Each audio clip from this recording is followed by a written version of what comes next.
Storing your batteries in the fridge can actually make them last longer. Seriously, this isn't just an old wives' tale. The cool temperature slows down the chemical reactions inside the battery, which means less energy gets wasted when you're not using them. Most people keep batteries in a drawer, but heat is their enemy. Even just a few extra degrees can make batteries lose their charge faster.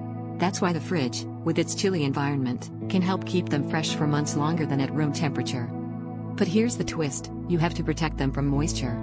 Seal your batteries in an airtight bag before popping them in the fridge, so condensation doesn't sneak in and cause corrosion or leaks.